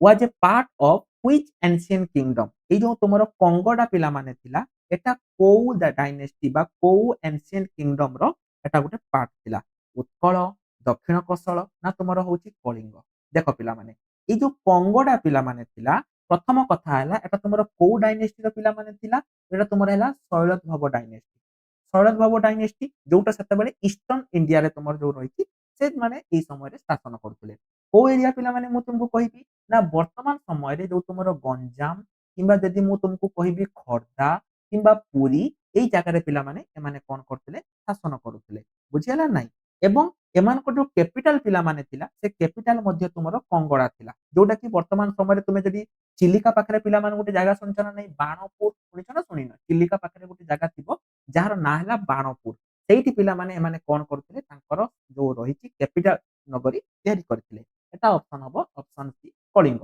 ହେଲା 16 ନମ୍ବର ଅପସନ ସି ହବ ଏହାର କରେକ୍ଟ ଆନ୍ସର କୋଉ ଚାଇନିଜ ଟ୍ରାଭେଲର ପିଲାମାନେ କଳିଙ୍ଗକୁ ଆସିଥିଲେ ତାଙ୍କର ଏଜ ଏ ବ୍ରେଭ ଏଣ୍ଡ ରାଇଟିୟର୍ସ କୋଉ ଆସିଥିଲେ ଏଟା ପିଲାମାନେ ତମେ ଜାଣିଥିବ ଏଟା ଯେତେବେଳେ ବି ଆସିବ ଏକ୍ସାମ ରେ ଆଖି କାନ ନାକ ସବୁ ବନ୍ଦ କରିଦବ କହିବ ଏଟା ହଉଛି ହ୍ୱେନସାଙ୍ଗ ହେଲା କିଏ ଆସିଥିଲେ ମୋ ଛୁଆ ନା ହ୍ୱେନସାଙ୍ଗ ଆସିଥିଲେ ଠିକ ଅଛି who was the eastern Ganga ruler କୋଉ ଇଷ୍ଟର୍ଣ୍ଣ ଗଙ୍ଗ ରୁଲର ପିଲାମାନେ ତାଙ୍କର ଜଣା ଯାଆନ୍ତି for his military and victory against କାହାକୁ ନା ଚଲା ମାନଙ୍କର ଚଲା ମାନଙ୍କ ଉପରେ ପିଲାମାନେ ସିଏ ବହୁତ ମାନେ କଣ ତାଙ୍କର ରାଜୁତି ରହିଛି ଏବଂ ପ୍ରମୋଟିଂ ସେ ପିଲାମାନେ ବୈଷ୍ଣବ ଧର୍ମକୁ ସିଏ ମଧ୍ୟ ପ୍ରମୋଟ କରିଥିଲେ ଏଇଟା ପିଲାମାନେ ତୁମର ଦେଖ ସେତେବେଳେ ଯୋଉ ତୁମର ନାମ ଥିଲା ଜଣଙ୍କ ନାଁ ଥିଲା ଅନନ୍ତ ବର୍ମନ ଚଡଗଙ୍ଗ ଦେବ ହେଲା ତାଙ୍କ ନାମ କଣ ଥିଲା ପିଲାମାନେ 19 ନମ୍ବର ଏଟାକୁ 18 ନମ୍ବର ଏଟା କୋଉଟା ହବ ଅନଙ୍ଗ ଭୀମ ଦେବ ଯୋଉ ତୁମର ପିଲାମାନେ ଥିଲେ ସିଏ ଜଣେ ପିଲାମାନେ ଇଷ୍ଟର୍ଣ୍ଣ କଣ ଥିଲେ ଅନନ୍ତ ବର୍ମନ ଚଡଗଙ୍ଗ ଦେବ ହେଲା ଚଡଗଙ୍ଗ ଦେବ ଏଟା ତୁମର ହବ 18 ନମ୍ବରଟା ହବ ଅନନ୍ତ ବର୍ମନ ଚଡଗଙ୍ଗ ଦେବ ସିଏ ପିଲାମାନେ ଗୋଟେ ଥିଲେ ଜଣେ ରୁଲର ଥିଲେ ଏବଂ ସିଏ ତୁମର କଣ କରିଥିଲେ ନା ତୁମର ବୈଷ୍ଣବ ଧର୍ମକୁ ମଧ୍ୟ ସେ ପ୍ରଚାର କରିଥିଲେ ଏଇଠି ଗୋଟେ କଥା ପିଲାମାନେ ଦେଖ ଏଇ ଯୋଉ ତୁମର ଅନନ୍ତ ବର୍ମନ ଚଡଗଙ୍ଗ ଦେବ ଯୋଉ ଥିଲେ ତାଙ୍କ ମାଙ୍କ ନାମ ଥିଲା ରାଜସୁନ୍ଦରୀ ଏବଂ ଯିଏ ଜଣେ ଚୋଲା ପ୍ରିନ୍ସେସ ଥିଲେ ଚିନ୍ତା କର ତାଙ୍କ ମା ଜଣେ ଚୋଲା ପ୍ରିନ୍ସେସ ଥିଲେ ହଁ କି ନା ଏବଂ ପରବର୍ତ୍ତୀ ମୋମେଣ୍ଟରେ ପିଲାମାନେ କଣ ହେଲା ଆଙ୍କର ଚୋଲାଙ୍କ ସହିତ ଟିକେ କଣ ହେଇଗଲା ନା ତାଙ୍କର ରିଲେସନସିପ ଟିକେ ଆସିଗଲା ପରବର୍ତ୍ତୀ ସମୟରେ ଏବଂ ସେ ପିଲାମାନେ କଣ କରିଥିଲେ ତାଙ୍କର ଯୋଉ ତାଙ୍କର ମିଲିଟାରୀ ଭିକ୍ଟ୍ରି ଯୋଉ ଥିଲା ସେ ଚୋଲାଙ୍କ ବିଷୟରେ ମାନେ ଚୋଲାଙ୍କ ଠାରୁ ସେ ଜିତିଥିଲେ ହେଲା ଏବଂ ତା ସହିତ ସିଏ କଣ କରିଥିଲେ ନା ତାଙ୍କର ଯୋଉ ବୈଷ୍ଣବ ଧର୍ମକୁ ସିଏ ସବୁଆଡେ ପ୍ରଚାର କରିଥିଲେ ଏଟା ତାହେଲେ ଅପସନ କଣ ହବ ନା ଅନନ୍ତ ବର୍ମନ ଚଡଗଙ୍ଗ ଦେବ ଯିଏ କି ହଉଛନ୍ତି ଜଣେ ଇଷ୍ଟର୍ଣ୍ଣ ଗଙ୍ଗ ରୁଲର ହେଲା ଚାଲ ଏଇ ଯୋଉ ଟାଇଟେଲ ଗଜପତି ପିଲାମାନେ ଏଇ ଗଜପତିଟା ପ୍ରଥମେ first assumed by which ruler of Odisha ଦେଖ ଯଦି ଯେତେବେଳେ ପିଲାମାନେ ଏଟା ମୁଁ ଯେତେବେଳେ ଗୁଗୁଲ କରିଥିଲି ଗୁଗୁଲରେ ତୁମର କଣ ଆସିଲା ଦେଖ ନା ଯୋଉ ତୁମର ଗଜପତି ଟାଇଟେଲଟା ଏଟା ପ୍ରଥମେ ପିଲାମାନେ ନରସିଂହ ଦେବ ପ୍ରଥମକୁ ଗୁଗୁଲରେ ତୁମର ଆସିଥିଲା ଯେ ନରସିଂହ ଦେବ ପ୍ରଥମକୁ ଏଟା ପିଲାମାନେ ତୁମର ମିଳିଥିଲା 1246 ରେ ବୁଝିହେଲା କି ନାହିଁ ହେଲା ଏବଂ ତା ପରବର୍ତ୍ତୀ ମୋମେଣ୍ଟରେ ପିଲାମାନେ ସିଏ କଣ କହିଲା ଯେ ପରବର୍ତ୍ତୀ ମୋମେଣ୍ଟରେ କପିଳେନ୍ଦ୍ର ଦେବକୁ ମଧ୍ୟ ଏଇ ଆୱାର୍ଡଟା ପିଲାମାନେ ତୁମର ମିଳିଥିଲା ପ୍ରଥମେ ତୁମର ଧରାଯାଉ ମୁଁ କହିବି 1244 ରେ ଏବଂ 1345 ରେ ତୁମର ମିଳିଥିଲା କପିଳେନ୍ଦ୍ର ଦେବକୁ ପ୍ରଥମ ଗଜପତି କିଙ୍ଗ ଅନୁସାରେ ତୁମର ପିଲାମାନେ କାହାକୁ ମିଳିଥିଲା ନା କପିଳେନ୍ଦ୍ର ଦେବଙ୍କୁ ଏଟା ତୁମର ମିଳିଥିଲା ବୁଝିହେଲା ଏବଂ ଏଇଟା ଦେଖ ଦୁଇଟା ଯାକ ତୁମର ହବ ଗୋଟେ ତୁମର ହେଲା ନରସିଂହ ଦେବକୁ ମିଳିଥିଲା 1244 ରେ ଏବଂ ତୁମର କପିଳେନ୍ଦ୍ର ଦେବଙ୍କୁ ମିଳିଥିଲା 1435 ରେ ହେଲା କିନ୍ତୁ ତମେ ଚିନ୍ତା କରିବ କାରଣ ଯେତେବେଳେ ମୁଁ ଗୁଗୁଲରେ କରିଥିଲେ ପିଲାମାନେ ଗୁଗୁଲରେ ତୁମର ନରସିଂହ ଦେବ ବି ଆସିଥିଲା ତମେ ମାନେ କମେଣ୍ଟ ସେକ୍ସନରେ କହିବ ଯେ ଆର ଏନ୍ସର କୋଉଟା ହବ? ନିଶ୍ଚୟ ଉପରେ ତମେମାନେ କମେଣ୍ଟ ସେକ୍ସନରେ କହିବ। ହଉ ଚାଲ ମତେ କୁହନା ଦେଖିବା ପିଲାମାନେ କୋଉ ଡାଇନେଷ୍ଟି ଓଡିଶାରେ ଫେମସ କୋଣାର୍କ ସନ୍ ଟେମ୍ପଲ ପିଲାମାନେ ତିଆରି କରିଥିଲେ? ଯେତେବେଳେ ତୁମର ସନ୍ ଟେମ୍ପଲ ଯଦି ମୁଁ କହିବି କୋଉ ଡାଇନେଷ୍ଟି ତମର ହଉଛି ସନ୍ ଟେମ୍ପଲ ତିଆରି କରିଥିଲେ? ଏଟା ପିଲାମାନେ ତୁମର ହଉଛି ମୁଁ ଦେଲି କମେଣ୍ଟ ସେକ୍ସନରେ ପିଲାମାନେ ତମେ ଆର ଆନ୍ସର ଟା ଟିକେ ଲେଖିବ। ଯୋଉ 20 ନମ୍ବର ରହିଛି ତାର ଆନ୍ସର ତମେ ମାନେ କମେଣ୍ଟ ସେକ୍ସନରେ ଲେଖିବ ଯେ କୋଉ ଡାଇନେଷ୍ଟି ତମର ହଉଛି କୋଣାର୍କ ସନ୍ ଟେମ୍ପଲ ତିଆରି କରିଥିଲେ। ମାଦଳ ପାଞ୍ଜି ପିଲାମାନେ ତମେ କହିବ ସାର୍ ମାଦଳ ପାଞ୍ଜି କଣ? ତମେ ଜାଣିଥିବ ଆମ ଜଗତର ନାଥ ଜଗନ୍ନାଥଙ୍କର ତାଙ୍କର ପିଲାମାନେ ଯେତେବେଳେ ଯାହା ହୁଏ ତାଙ୍କର ଯଦି କୋଉଟା କୋଉ ବେଶ ହବ ତମର ଯାହା ବି ହଉଛି କୋଉ ଦିନ ଦେଖିବ ଯୋଉ ଠାକୁର ଅନସର ଘରକୁ ଯାଉଛନ୍ତି ଠାକୁରଙ୍କୁ ଜ୍ୱର ହଉଛି ଏ ସବୁ ଜିନିଷ ପିଲାମାନେ ଏଟା ତମର କଣ ହବ ନା ଏଇ ମାଦଳ ପାଞ୍ଜିରେ ପିଲାମାନେ ରହିଛି। ଏବଂ ଏଇ ମାଦଳ ପାଞ୍ଜି କାହା ସମୟରେ ହେଇଥିଲା? ଯେତେବେଳେ ପିଲାମାନେ ଇଷ୍ଟର୍ଣ୍ଣ ଗଙ୍ଗ ଡାଇନେଷ୍ଟି ତମର ପିଲାମାନେ ଶାସନ କରୁଥିଲେ ତାଙ୍କ ସମୟରେ ଜଣେ ରାଜା ଥିଲେ ଯାହାଙ୍କ ନାମ ଥିଲା ଅନନ୍ତ ବର୍ମନ ଚଡଗଙ୍ଗ ଦେବ। ତାଙ୍କ ସମୟଟା ଯୋଉଟା କି ଆମେ ସୁବର୍ଣ୍ଣ ଯୁଗ ବୋଲି କହୁଛେ ତାଙ୍କ ସମୟରେ ଏଇ ମାଦଳ ପାଞ୍ଜି ପିଲାମାନେ ଯୋଉଟା କି ତମର ହଉଛି ପାମ ଲିଫ ରେ ତମର ପିଲାମାନେ ତିଆରି ହେଇଥିଲା 12ତମ ସେଞ୍ଚୁରୀ ପାଖରୁ ତମର ଏଟା ରହିଛି।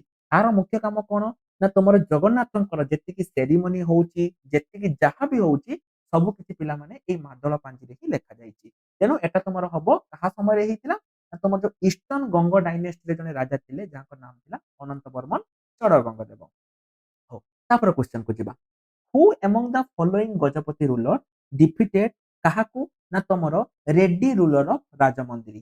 ଯୋଉ ତୁମର ରାଜମଣ୍ଡି ବା ତୁମେ ଯୋଉ ରାଜମହନ୍ଦ୍ରୀ କହିବ ସେତେବେଳେ ପିଲାମାନେ ଜଣେ ରେଡ୍ଡି ରୁଲର ଯୋଉ ତୁମର ତମେ ଜାଣିଛ ସାଉଥରେ ସବୁ ରେଡ୍ଡି ଥାନ୍ତି ଜଣେ ଶାସନ କରୁଥିଲେ ତାଙ୍କୁ ଇଏ ହରେଇଥିଲେ। ତାଙ୍କ ନାଁ ପିଲାମାନେ କଣ ଥିଲା? ତାଙ୍କ ନାଁ ଥିଲା କଣ ନା କପିଳେନ୍ଦ୍ର ଦେବ। କେମିତି ହରେଇଥିଲେ ପିଲାମାନେ ଦେଖ ସେତେବେଳେ କପିଳେନ୍ଦ୍ର ଦେବ ବହୁତ ପ୍ରତାପୀ ରାଜା ଥିଲେ। ସିଏ କଣ କଲେ ତାଙ୍କର ପୁଅ ଯାହାଙ୍କ ନାଁ ଥିଲା ହାମ୍ବିର ଦେବା ଯାହାଙ୍କ ନାଁ ଥିଲା କଣ ହାମ୍ବିର ଦେବା ସିଏ କଣ କହିଥିଲେ ସିଏ ତାଙ୍କ ପୁଅକୁ ପଠେଇଥିଲେ କାହାକୁ ନା ତମର ଯୋଉ ସେତେବେଳେ ରେଡ୍ଡି ରୁଲର ଥିଲେ ଯୋଉ ରାଜମହେନ୍ଦ୍ରୀରେ ତାଙ୍କୁ କ୍ୟାପଚର କରିବା ପାଇଁ ସେ ତମର ପଠେଇଥିଲେ ପାଖାପାଖି 1454 ମସିହାରେ ବୁଝିହେଲା।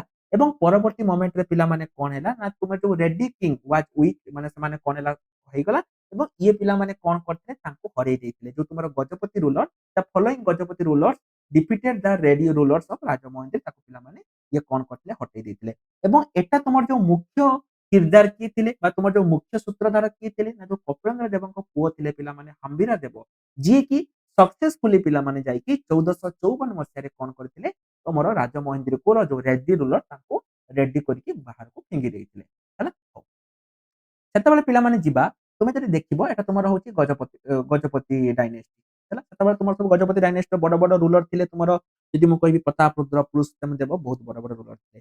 ତାଙ୍କ ସମୟରେ ପିଲାମାନେ ମତେ ଗୋଟେ କଥା କୁହ ସେମାନେ କୋଉ ଧର୍ମକୁ ପ୍ରାଇମେରିଲି ବେଶୀ କରୁଥିଲେ? ହଁ ହିନ୍ଦୁଜିମ୍ ସେମାନେ ପିଲାମାନେ କରୁଥିଲେ କିନ୍ତୁ ସେମାନେ ବିଶେଷ କରିକି ବୈଷ୍ଣବଜିମକୁ ବେଶୀ ସପୋର୍ଟ କରୁଥିଲେ। ସେତେବେଳେ ତୁମର ଦେଖ ଯୋଉ ତୁମର ଶିବଜିମ୍ ତୁମେ ଯଦି ଲକ୍ଷ୍ୟ କରିବ ପିଲାମାନେ ସେ ସମୟରେ ତୁମର ଶୈବ ଧର୍ମ ଠାରୁ ସେମାନେ ବୈଷ୍ଣବ ଧର୍ମକୁ ସେମାନେ ବେଶୀ ମାନୁଥିଲେ। କୋଉଠିରେ ବାବା?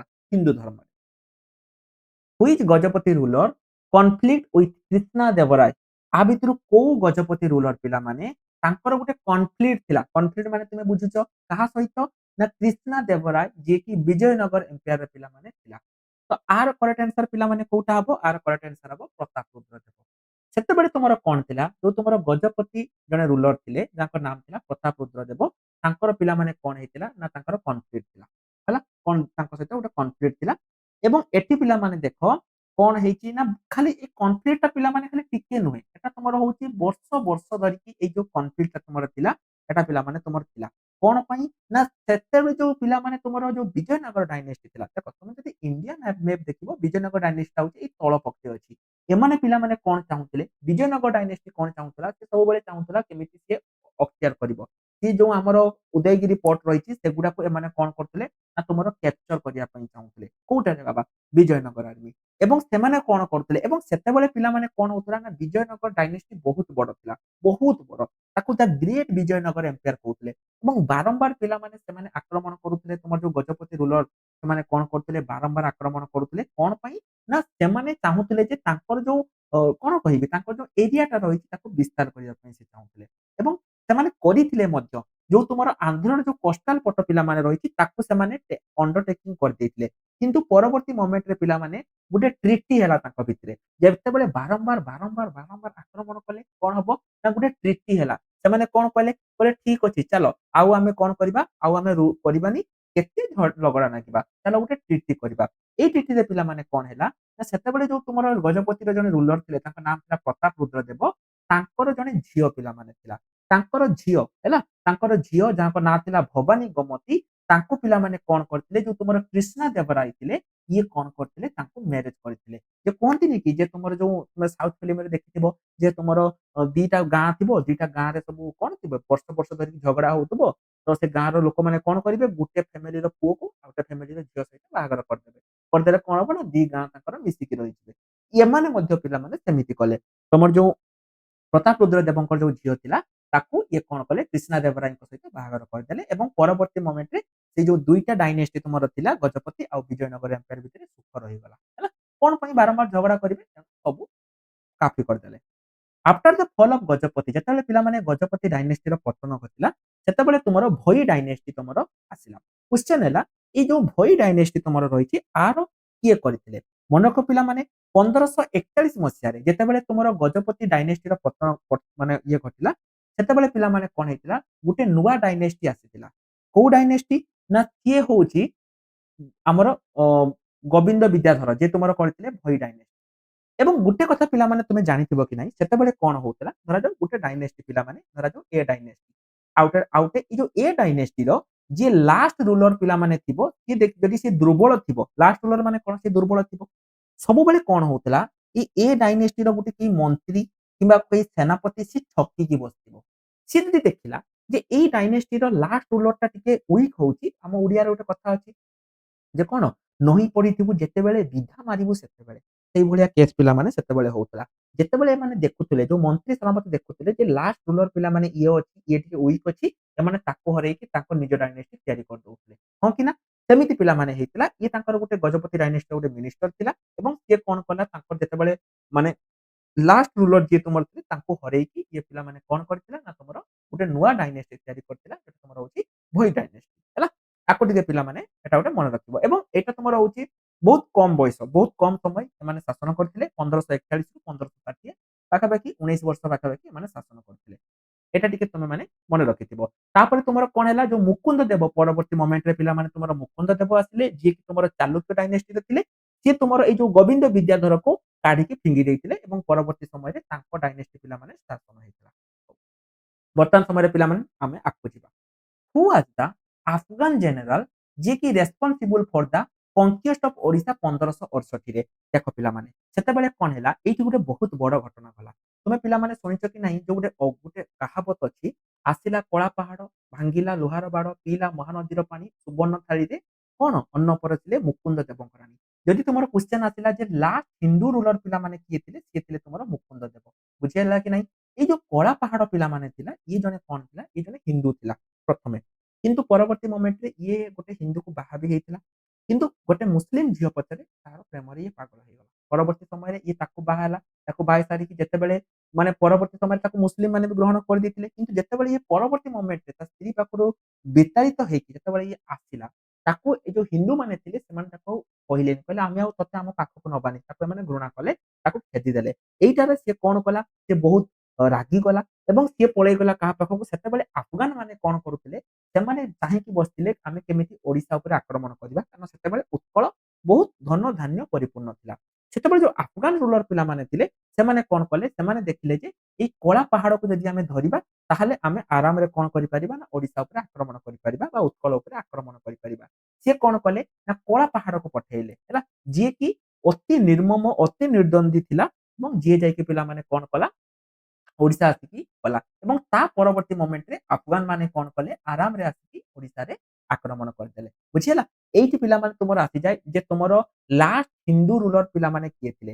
ଏଇଠି ଗୋଟେ ମନେ ରଖିଥିବ ଯୋଉ ତୁମର ଲାଷ୍ଟ ହିନ୍ଦୁ ରୁଲର ପିଲାମାନେ ଥିଲେ ସେ ଥିଲେ ତୁମର ମୁକୁନ୍ଦ ଦେବ ଏବଂ 1568 ମସିହାରେ ପିଲାମାନେ କଣ ହେଲା ଯେତେବେଳେ ତୁମର ସେ ମୃତ୍ୟୁବରଣ କରିଗଲେ କେମିତି କଲେ ନା ଯେତେବେଳେ ତୁମର ଆଫଗାନ ମାନେ ଯେତେବେଳେ ଆସିଲେ ସେତେବେଳେ ସେ ତାଙ୍କ ସହିତ ଯୁଦ୍ଧ କରିକା ସରି ମୁଁ 1865 ଲେଖିଦେଲି 1568 ମସିହାରେ କଣ ହେଲା ଯେତେବେଳେ ତୁମର ଆଫଗାନ ମାନେ ପିଲାମାନେ ଆସିଲେ ସେତେବେଳେ କଣ ହେଲା ନା ସିଏ ତୁମର ଏଇଠି ମୃତ୍ୟୁବରଣ କରିଗଲେ ଏବଂ ତାଙ୍କ ମୃତ୍ୟୁ ପରେ ତମର ଟୋଟାଲ ଓଡିଶା ଆଫଗାନ ମାନଙ୍କ ହାତକୁ ପଳେଇଗଲା। ଏଇଟା ଦେଖ ପିଲାମାନେ, କୋଉ dynasty ruled Odisha after the death of Mukunda ଦେବ।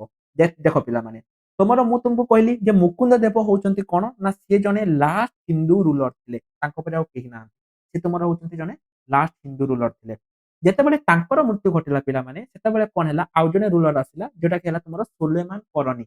ସୁଲେମାନ କରଣୀ ପିଲାମାନେ ଆସିଲା ହେଲା। ମୁକୁନ୍ଦ ଦେବ କେବେ ବେଳେ ବେଳେ ଆସିଯାଏ ଯେ ମୁକୁନ୍ଦ ଦେବ କେବେ ମୃତ୍ୟୁବରଣ କରିଥିଲେ, ମୁକୁନ୍ଦ ଦେବ ତୁମର କରିଥିଲେ 1568 ମସିହାରେ ପିଲାମାନେ। ଏବଂ ତାପରେ ତୁମର ସୁଲେମାନ କୁରାନୀ, ମାନେ ସିଏ ତୁମର ଲାଷ୍ଟ ହିନ୍ଦୁ ରୁଲର, ତାଙ୍କ ପରେ ଆଉ ହିନ୍ଦୁ ରୁଲର ତୁମର ଆସିଲେ ନାହିଁ, ସେଇଠି ହିଁ ତୁମର ସରିଗଲା। Who was the ruler of Bengal during the conquest of the Odisha by the Karrani. ଯେତେବେଳେ ପିଲାମାନେ ମୁକୁନ୍ଦ ଦେବଙ୍କ ମୃତ୍ୟୁ ଘଟିଲା 1568 ମସିହାରେ, ତାପରେ ପରେ କଣ ହେଲା ନା ତୁମର ସୁଲେମାନ କରାନୀ, ସିଏ ତୁମର ପିଲାମାନେ କଣ ହେଲା ଆସିଗଲା, ସୁଲେମାନ ଖାନ କରାନୀ ସେ ତୁମର ଆସିଗଲା ଓଡିଶା ଉପରେ ଲିଡ୍ କରିବା ପାଇଁ ତୁମର। ଏବଂ ସିଏ କଣ କଲା ନା ଗୋଟେ ନୂଆ ଡାଇନେଷ୍ଟି କଲା, ଯାହାର ନାଁ ହେଲା କରାନୀ ଡାଇନେଷ୍ଟି ବା ତୁମେ କରଣୀ ଡାଇନେଷ୍ଟି ବୋଲି କହିପାରିବ। ସିଏ କଣ କଲା, ତାର ଜଣେ ସାଙ୍ଗକୁ 1568 ମସିହାରେ ସିଏ କଲା, ସିଏ ତାର ଗୋଟେ ପୁଅ ଥିଲା ଯାହାର ନାଁ ଥିଲା ବାଇଜିତ ଖାନ, ଏବଂ ତାର ଜଣେ ଜେନେରାଲ ଥିଲା ଯିଏ କି ତମର ମୁକୁନ୍ଦ ଦେବକୁ ହଟେଇଥିଲା। ସିଏ କଣ କରିଥିଲା ନା ସିଏ ତାର ପଠେଇଲା ଓଡିଶାକୁ, ଏବଂ ସେ ଯୋଉ କଳା ପାହାଡ ତାର ଜେନେରାଲ କଳା ପାହାଡ ଆସିକି କଣ କଲା, ସେ ତ ତୁମର ହଉଛି ଆମର ମୁକୁନ୍ଦ ଦେବଙ୍କୁ ମାରିଦେଲେ 1568 ମସିହାରେ ମାରିଦେଲେ। ତାପରେ ସୁଲମନ କୁରାନୀ କଣ କଲା, ସିଏ ତୁମର ସୁଲତାନ ଅଫ ବେଙ୍ଗଲ ହେଇଗଲା ହେଲା। 1568 ମସିହା କଥା ମୁଁ ତୁମକୁ କହୁଛି। ଏବଂ ଏଇଟା ପିଲାମାନେ ତୁମର ଦେଖ, ଏଇଟା ଯଦି ତୁମର ଆସିଲା ଯେ ତୁମର କିଏ ଥିଲା କରାନୀର, ଏଟା ହେଲା ତୁମର କିଏ ରେ ବାବା, ଦାଉଦ ଖାନ କରାନୀ, ସେ କରାନୀ ଡାଇନେଷ୍ଟି। ତମେ ଯଦି ଦେଖିବ ଯେ ଲାଷ୍ଟରେ ତୁମର କରାନୀ ଅଛି, ତାହେଲେ ତୁମେ ଆରାମରେ ତୁମେ ମାରିଦବ କରାନୀ। ବୁଝିହେଲା? ତାହେଲେ ଘଟଣାଟା କଣ ତମେ ପିଲାମାନେ ବୁଝିପାରିଲ ନା ନାଇଁ? ଆଫଗାନ ମାନେ ସେତେବେଳେ ଚାହୁଁଥିଲେ ଯେ କେମିତି ଓଡିଶା ଉପରେ ଆକ୍ରମଣ କରିବେ। ଯୋଉ ତୁମର ଆଫଗାନ ମାନେ ଚାହୁଁଥିଲେ ସେମାନେ ଓଡିଶା ଉପରେ ଆକ୍ରମଣ କରିଥାନ୍ତେ, କିନ୍ତୁ ସେମାନେ ଡାଇରେକ୍ଟ କରିପାରୁନଥିଲେ। କଣ ପାଇଁ ନା ସେତେବେଳେ ଓଡିଶାର ଯୋଉ ତୁମର ରାଜା ଥିଲେ ମୁକୁନ୍ଦ ଦେବ ବହୁତ ପାୱାରଫୁଲ ଥିଲେ। ତ ସିଏ କଣ କଲା, ସିଏ 2 ଜଣ ଲୋକକୁ ପଠେଇଲା। ଜଣକୁ ପଠେଇଲା ତାର ସେନାପତି ଯିଏ ତୁମର ଥିଲା କଳା ପାହାଡ, ଯିଏ କି ଓଡିଶା ଉପରେ ପ୍ରତିଶୋଧ ନବ ବୋଲିକି ବାଘଙ୍କ ଭଳିଆ ଚାହିଁକି ବସିଥିଲା। ତା ସହିତ ତାର ଗୋଟେ ପୁଅ ଥିଲା ଯାହାର ନାଁ ଥିଲା ବାୟଜିତ ଖାନ। ଏ 2 ଜଣଙ୍କୁ ପଠେଇଲା, ଏବଂ ଏଇ 2 ଜଣ ହିଁ ପିଲାମାନେ ଯାଇକି ମୁକୁନ୍ଦ ଦେବଙ୍କୁ ମାରିକି ସେମାନେ କଣ କଲେ, ତାଙ୍କୁ ମାରି ଦେଇକି ମାନେ ଓଡିଶା ଉପରେ ଆକ୍ରମଣ କଲେ।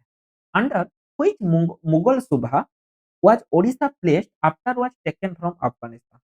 ଯୋଉ ତୁମର ପିଲାମାନେ କୋଉ ମୋଗଲ ସୁଭାରେ ଓଡିଶା କଣ ହେଇଥିଲା, ଏଟା ତୁମର ବେଳେ ବେଳେ ପିଲାମାନେ ଆସିଯାଏ, ତାକୁ ଟିକେ ମନେ ରଖିବ। କୋଉ ଓଡିଶା କୋଉଠି ଥିଲା, କୋଉ ସୁଭାରେ ଥିଲା, ଯେତେବେଳେ ତୁମର ଆଫଗାନ ମାନେ ଆସିଲେ, এটা ତୁମର କୋଉଠି ଥିଲା? ମନେ ରଖିବ ପିଲାମାନେ, ବେଙ୍ଗଲ ସୁଭାରେ ଥିଲା ହେଲା। এটা ଇଜି କ୍ୱେଶ୍ଚନ, କିନ୍ତୁ ଜମା କମ୍ପ୍ଲିକେଟ କରିବନି।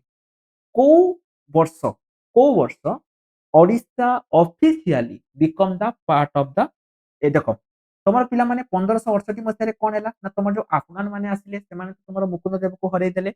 ତାପରେ ତୁମ ମୋଗଲ ମାନେ ପିଲାମାନେ ଆସିଲେ, ପରବର୍ତ୍ତୀ ସମୟରେ ଯୋଉ ମୋଗଲ ମାନେ ଆସିଲେ, ସେମାନେ 1592 ମସିହାରେ ଅଫିସିଆଲି କଣ କୁହାଗଲା, ଯଦି ତୁମର ଏଟା କ୍ୱେଶ୍ଚନ ଆସିଲା ତାହେଲେ 1592 ଅଫିସିଆଲି ସେମାନେ ନେଇଯାଇଥିଲେ।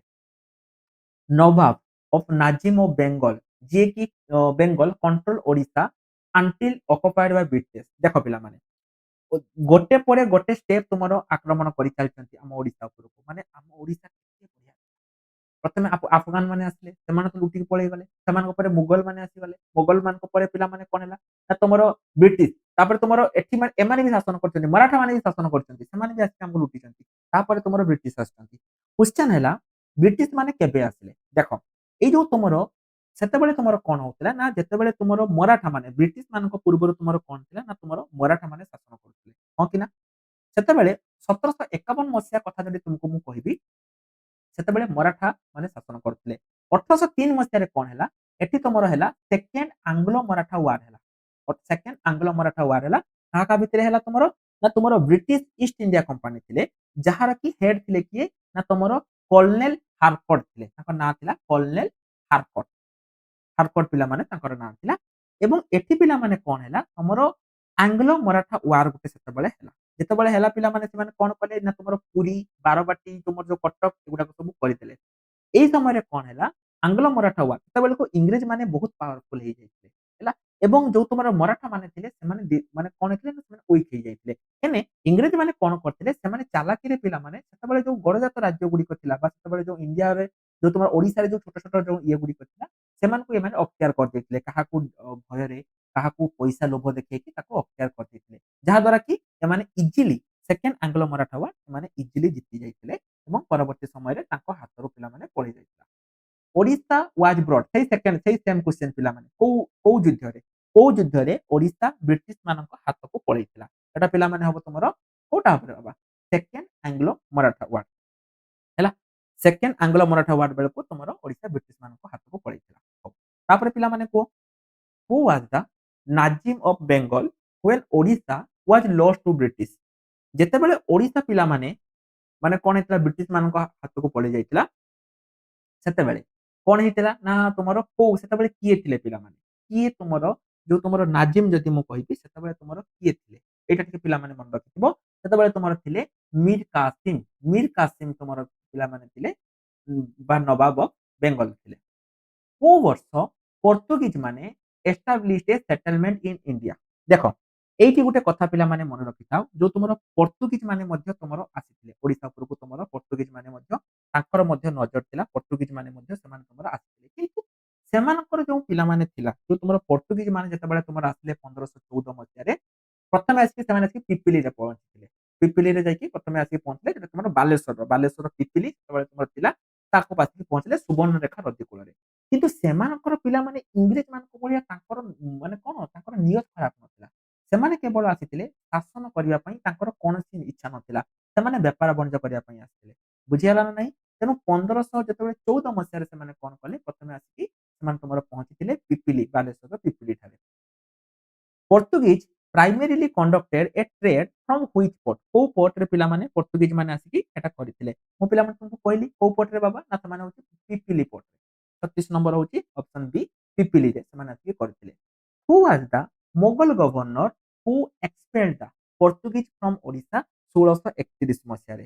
ସେତେବେଳେ ପିଲାମାନେ ଗୋଟେ ମୁଗଲ ଗଭର୍ଣ୍ଣର ଥିଲେ, ଯାହାଙ୍କ ନାଁ ପିଲାମାନେ କଣ ଥିଲା? ଯିଏକି ତମର କଣ କରିଥିଲେ, ଯିଏ ଏକ୍ସପେଲ କରିଥିଲେ ଦ ପର୍ତ୍ତୁଗୀଜ ଫ୍ରମ ଓଡିଶା ପାଖରୁ, ସିଏ କରିଥିଲେ। ତାଙ୍କ ନାଁ ପିଲାମାନେ କଣ ଥିଲା? ଏଇଟା ତମର ବେଳେ ବେଳେ ଏକ୍ସାମ ରେ ଆସିଯାଏ। ତାଙ୍କ ନାଁ ପିଲାମାନେ ଥିଲା ମୁକରମ ଖାନ। ମନେ ରହିବ ସମସ୍ତଙ୍କର, ମୁକରମ ଖାନ ତାଙ୍କର ନାଁ ଥିଲା। କୋଉ ଇୟର ପିଲାମାନେ Odisha formally BCom A part of British India? ଦେଖ କଣ ହେଲା ପିଲାମାନେ, ଯେତେବେଳେ ତୁମର ଆଙ୍ଗ୍ଲୋ ମରାଠା ୱାର ପିଲାମାନେ ଯେତେବେଳେ ତୁମର ହେଲା, ଆଙ୍ଗ୍ଲୋ ମରାଠା ୱାର ହବା ପରେ ଓଡିଶା କଣ ହେଲା, ସେଟା ତୁମର ମରାଠା ମାନେ ସେତେବେଳେ ହାରିଗଲେ। ହେଲା, ମରାଠା ମାନେ ମୁଁ ତୁମକୁ କହିଲି କୋଉ କୋଉ ରିଜନ ପାଇଁ ହାରିଗଲେ।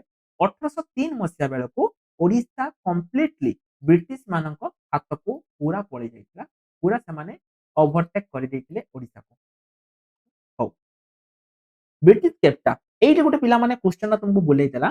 ଯେତେବେଳେ ତୁମର 1803 ମସିହାରେ ଯେତେବେଳେ ତୁମର ପିଲାମାନେ ଆଙ୍ଗ୍ଲୋ ମରାଠା ୱାର ହେଲା, ହେଲା ଆଙ୍ଗ୍ଲୋ ମରାଠା ୱାର ଯେତେବେଳେ ହେଲା, କାହା କାହା ଭିତରେ, ନା ତମର ହଉଛି ବ୍ରିଟିଶ ମାନଙ୍କ ଭିତରେ ଆଉ ତମର ହଉଛି ଇଂରେଜ ମାନଙ୍କ ଭିତରେ ଗୋଟେ ହେଲା।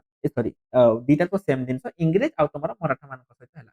କ୍ୱେଶ୍ଚନ ହେଲା, ସେତେବେଳେ ମରାଠା ମାନଙ୍କର ରାଜା କିଏ ଥିଲେ? ସେତେବେଳେ ମରାଠା ମାନେ ଯୋଉ ପିଲାମାନେ ଥିଲେ, ସେମାନଙ୍କର ରାଜା ଥିଲେ କିଏ, ନା ରାଘୋଜୀ ଭୋଂସଲେ। ହେଲା, ରାଘୋଜୀ ଭୋଂସଲେ ପିଲାମାନେ ସେ ଜଣେ ବହୁତ ପାୱାରଫୁଲ ଥିଲେ, କିନ୍ତୁ କଣ କରିବ, ନିଜ ଲୋକକୁ ଧୋକା ଦେଲେ, ସିଏ ସରେଣ୍ଡର କରିଗଲେ। ସରେଣ୍ଡର କରିବା ଦ୍ୱାରା କଣ ହବ, ସେତେବେଳେ ଯୋଉ କଟକ ପିଲାମାନେ ଥିଲା, ଯୋଉଟା କି ମେନ୍ ଥିଲା, ସେଟା ଇଂରେଜ ମାନଙ୍କ ହାତକୁ ପଳେଇଗଲା। ତା ସହିତ ତମର ଓଡିଶାର ଯୋଉ କୋଷ୍ଟାଲ ଏରିଆ, ଯେମିତି କି ତମର ଯୋଉ ପ୍ରିନ୍ସଲି ଷ୍ଟେଟ ଗୁଡିକ ଥିଲା, ଯେମିତି କି ବାଲେଶ୍ୱର, ସେଗୁଡିକ ସବୁ ପିଲାମାନେ କଣ କଲେ, ନା ଇଷ୍ଟ ଇଣ୍ଡିଆ କମ୍ପାନୀ ନେଇଗଲେ। ହେଲା, ଏବଂ ତା ପରବର୍ତ୍ତୀ ମୋମେଣ୍ଟରେ କମ୍ପ୍ଲିଟଲି ଓଡିଶା ଇଂରେଜ ମାନଙ୍କ ହାତକୁ ପଳେଇଗଲା। ରାଜାଜୀ ଭୋଂସଲେ ତାଙ୍କ ନାମ ଥିଲା। Who which was the first major tribal acting? ଯେତେବେଳେ ପିଲାମାନେ ଧୀରେ ଧୀରେ ଇଂରେଜ ମାନଙ୍କ ବିରୋଧରେ ତୁମର ହେଲା, କାରଣ ପ୍ରଥମେ ତ କିଛି ବର୍ଷ ଲୋକମାନେ କଣ କଲେ, ଯେ କହିଲେ ଛାଡ ଇଂରେଜ ତ ଆସିଛନ୍ତି, କଣ ଆଉ ଏଇ ଯୋଉ ଯେମିତି ତୁମେ ଯିବ ଦେଖିବ, ଆଉ ଯାଇଥିବ ଦିଲ୍ଲୀ, ସବୁ ଇଂରେଜ ଗୁଡା ଘୁରି ବୁଲୁଥିବେ। ଲୋକ ସେମିତି ପ୍ରଥମେ ଆଗେ ମଜା ନେଲେ, ଇଂରେଜ ଗୁଡା ଟିକେ ଧଳା ଚମଡା ଦେଖତେ ବଢିଆ ଲାଗୁଛନ୍ତି, ମଜା ନେଲେ। କିନ୍ତୁ ତାଙ୍କ ଅଶ୍ଲି ରଙ୍ଗ କେତେବେଳେ ଦେଖେଇଲେ, ଆଉ କିଛି ବର୍ଷ ପରେ ହେଲା। ପ୍ରଥମ ଯୋଉ ପିଲାମାନେ ତୁମର ଥିଲା, ପ୍ରଥମ ଯୋଉ ରିବେଲିୟନ ପିଲାମାନେ ତୁମର ଥିଲା, ସେଟା ତୁମର ହେଲା ପାଇକ ରିବେଲିୟନ। ପ୍ରଥମ ରିବେଲିୟନ ସେମାନେ କଣ କଲେ, ଇଂରେଜ ମାନଙ୍କ ଉପରେ କଲେ। ସେଟା ତୁମର କେବେ ହେଇଥିଲା ପିଲାମାନେ ପାଇକ ରିବେଲିୟନ? ସେଟା ତୁମର ହଉଛି ବକ୍ସି ଜଗବନ୍ଧୁ, ଯେତେବେଳେ ତୁମର ସେତେବେଳେ ଥିଲେ ବକ୍ସି ଜଗବନ୍ଧୁ 1817 ମସିହାରେ ସିଏ କଣ କରିଥିଲେ, ନା ତୁମର ପାଇକ ରିବେଲିୟନ କୁ ଲେଡ କରିଥିଲେ। ଏଇ ଯୋଉ ପାଇକ ରିବେଲିୟନ ପିଲାମାନେ ଥିଲା, ଟୁକ୍ ପ୍ଲେସ୍ ଡ୍ୟୁରିଂ ଦ ଗଭର୍ଣ୍ଣରସିପ ଅଫ କିଏ ସେତେବେଳେ କରିଥିଲେ ପିଲାମାନେ? ମନେ ରଖିଥା, ଯୋଉ ତମର ପାଇକ ରିବେଲିୟନ ପିଲାମାନେ ଯେତେବେଳେ ତୁମର ଷ୍ଟାର୍ଟ ହେଲା, ସେତେବେଳେ ଲର୍ଡ ହଷ୍ଟିଂ ଥିଲେ। କିଏ ଥିଲେ ରେ ବାବା? ହଷ୍ଟିଂ ଥିଲେ, Lord ହଷ୍ଟିଂ। which moment in Odisha is referred to the first moment? ପ୍ରଥମ, କିନ୍ତୁ ବହୁତ ଲୋକ ପିଲାମାନେ ଏଟାକୁ ମାନନ୍ତିନି, ସେମାନେ କୁହନ୍ତି ଯେ ନା ଏଟା ନୁହେଁ, କିନ୍ତୁ ଏ ଯେ ଓଡିଶା, ଆମେ ଯେହେତୁ ଗୋଟେ ଓଡିଶାର ଲୋକ, ଆମେ ଏହାକୁ ମାନୁ ଯେ ପାଇକ ରିବେଲିୟନ ଟା ହଉଛି ତମର ମୁଖ୍ୟ ରିବେଲିୟନ ହେଲା ଆମେ ଯେହେତୁ ଓଡ଼ିଶାର ବାସିନ୍ଦା ଆମେ ୟାକୁ ମାନୁ। ହୁ ଲେଡ୍ ଦ ଟ୍ରାଇବାଲ ଆପରିଙ୍ଗ ଲୋକମାନେ ସେତେବେଳେ ଦେଖ କଣ ହେଲା ପିଲାମାନେ ତମର ଯେତେବେଳେ 19th ସେଞ୍ଚୁରୀ ବେଳକୁ ତମର କଣ ହେଲା ନା ତୁମର ଯୋଉ ଟ୍ରାଇବାଲ ମାନେ ଥିଲେ ଏମାନେ କଣ କଲେ ଏମାନେ ତ ସହରକୁ ତ ଲୁଟିଲେ ତା ସହିତ ଏମାନେ ଜଙ୍ଗଲ ଜାତକୁ ଯାଇକି ମଧ୍ୟ ଲୁଟିଲେ ସବୁ ଜଙ୍ଗଲରୁ ଆଣିଲେ ଜଙ୍ଗଲରୁ ଯୋଉ ମାନେ ଦେଖ ନିଜ ଜିନିଷକୁ ଏମାନେ ଟେକ୍ସ ଲଗେଇଦେଲେ ସେ ଯୋଉ ଝାଡ ଯୋଉ ତୁମର ଲାଖ ମହୁ ଝୁଣା ତାକୁ ଟେକ୍ସ ଲଗେଇଦେଲେ ସେଥିପାଇଁ ତମର ସେତେବେଳେ ଗୋଟେ କଣ ହେଇଥିଲା ଟ୍ରାଇବାଲ ଅଫସ୍ପ୍ରିଙ୍ଗ ପିଲାମାନେ ଗୋଟେ ହେଇଥିଲା ଯାହାର ମୁଖ୍ୟ ପୁରୋଧା ଥିଲେ ସୁରେନ୍ଦ୍ର ସାଏ ବୀର ସୁରେନ୍ଦ୍ର ସାଏ ସମ୍ବଲପୁରରେ ହେଲା ଭୁବନ ରିଭୋଲ୍ଟ ପିଲାମାନେ ତୁମର ଯୋଉ 1867 ମସିହାରେ ହେଇଥିଲା ଭୁବନ ରିଭୋଲ୍ଟ ଏଟା କୋଉ ଗ୍ରୁପ କରିଥିଲେ ଏଟା ମଧ୍ୟ ତୁମର ବେଳେ ବେଳେ ଆସିଯାଏ ମନେ ରଖିଥାଅ ଏଟା ତୁମର କରିଥିଲେ ଭୂୟାଁ ମାନେ ଭୁବନରୁ ତୁମର ଆସିଲା ଭୂୟାଁ ଭୂୟାଁ ମାନେ କରିଥିଲେ ଡରା ବିଷୟୀ ଚକ୍ରା ବିଷୟୀ ଡରା ବିଷୟ ବିଷୟରେ ତୁମେ ପିଲାମାନେ ଶୁଣିଥିବ ଏଟା ଏଟା ବି ଗୋଟେ ରିବେଲିୟନ ଥିଲା କନ୍ଧ ରିବେଲିୟନ ତୁମେ ଯୋଉଟା ଜାଣିଛ ଯଦି ତୁମର ଆସିଲା ଡରା ବିଷୟୀ ଚକ୍ରା ବିଷୟୀ ଏଟା ତୁମର କୋଉ ରିବେଲିୟନ ଥିଲା ମୋ ବାବା କନ୍ଧ ରିବେଲିୟନ ହେଲା ତାପରକୁ ଯିବା quit India movement who among the following leader ଯୋଉ ତୁମର ପିଲାମାନେ ଓଡ଼ିଶାରେ ଯେତେବେଳେ ଭାରତ ଛାଡ ଆନ୍ଦୋଳନ ହେଲା ହେଲା 1942-43 ବେଳକୁ ଯେତେବେଳେ ଭାରତ ଛାଡ ଆନ୍ଦୋଳନ ହେଲା ସେତେବେଳେ ଓଡ଼ିଶାରେ ଜଣେ ଲୋକ ଆକୁ ଲିଡ କରିଥିଲେ ସେ ତୁମର ପିଲାମାନେ କିଏ ଥିଲେ ନା ତୁମର ଥିଲେ ଶହୀଦ ଲକ୍ଷ୍ମଣ ନାୟକ ଲକ୍ଷ୍ମଣ ନାୟକ ପିଲାମାନେ କଣ ହେଲା କୋଉ ମୋମେଣ୍ଟ ସମୟରେ ଲକ୍ଷ୍ମଣ ନାୟକ କଣ କରିଥିଲେ ନା ତୁମର ମୃତ୍ୟୁବରଣ କରିଥିଲେ ଏହାର ଅପସନ ହବ କୁଇଟ ଇଣ୍ଡିଆ ମୁଭମେଣ୍ଟ ସମୟରେ ସେ ତୁମର କରିଥିଲେ ହେଲା ହଉ ଏଟା ତୁମର ପିଲାମାନେ ହୋମୱାର୍କ ମୁଁ ତୁମକୁ ଏଟାକୁ ହୋମୱାର୍କ ଦେଲି ହୋମୱାର୍କ ମାନେ କଣ ତମେ ମାନେ କମେଣ୍ଟ ସେକ୍ସନ ରେ ଆର ଆନ୍ସର ଲେଖିବ ଇନ ହୁଇଚ ଡିଷ୍ଟ୍ରିକ୍ଟ ଲକ୍ଷ୍ମଣ ନାୟକ କଣ କରିଥିଲେ organise A tribal residence against the British rule କୋଉ ଡିଷ୍ଟ୍ରିକ୍ଟ ରେ ପିଲାମାନେ ସେଟା କରିଥିଲେ ତେଣୁ ଏଟା ତୁମମାନଙ୍କର ପିଲାମାନେ ଗୋଟେ ହୋମୱାର୍କ ମୁଁ ଦେଲି ଏଟା ତୁମେ ମାନେ ଯେତିକି ପିଲା ବି ଭିଡିଓ ଦେଖୁଛ ସମସ୍ତେ ଆକୁ କଣ କରିବ ନା କମେଣ୍ଟ ସେକ୍ସନ ରେ ଲେଖିବ ଏଇଠି ମୁଁ ଛୁଆ ମାନଙ୍କୁ ଆଉ ଗୋଟେ କଥା କହି ରଖିବାକୁ ଚାହୁଁଛି ପିଲାମାନେ ତମେ ମାନେ ଯଦି ଆର ନୋଟ ପାଇବା ପାଇଁ ଚାହୁଁଛ ତେବେ ତମେ ମାନେ ଆମର ଯୋଉ ଆପ୍ଲିକେସନ ରହିଛି ଯାହାର ମୁଁ ତୁମମାନଙ୍କୁ ଦେଖେଇଦେଲି ଅଲ୍ ଏକ୍ସାମ ସାଥୀ ହେଲା ଆମର ଆପ୍ଲିକେସନ ରହିଛି ଅଲ୍ ଏକ୍ସାମ ସାଥୀ ତାକୁ ତମମାନଙ୍କୁ କଣ କରିବା ପାଇଁ ପଡିବ ନା ତୁମକୁ ଡାଉନଲୋଡ କରିବା ପାଇଁ ପଡିବ ହେଲା ଅଲ୍ ଏକ୍ସାମ ସାଥୀ ଆମ ଆପ୍ଲିକେସନକୁ ଡାଉନଲୋଡ କର ତା ସହିତ ଭିଡିଓ ଡେସ୍କ୍ରିପସନରେ ଆମ ଟେଲିଗ୍ରାମ ଚ୍ୟାନେଲର ମଧ୍ୟ ଲିଙ୍କ ଅଛି ସେଠି ମଧ୍ୟ ତୁମେ ମାନେ ଜଏନ୍ ହେଇକି ଏଗୁଡ଼ିକ ସବୁଗୁଡ଼ିକ ଅପଡେଟ୍ ପାଇପାରିବ ସବୁଦିନ ପିଲାମାନେ ଆମର କ୍ଲାସ ରହୁଛି ଯଦି ତୁମେ ମାନେ ସବୁଦିନ ଚାହୁଁଛ ତେବେ ନେକ୍ସଟ ଭିଡିଓ କୋଉ ଟପିକରେ ତୁମର ହବା ଦରକାର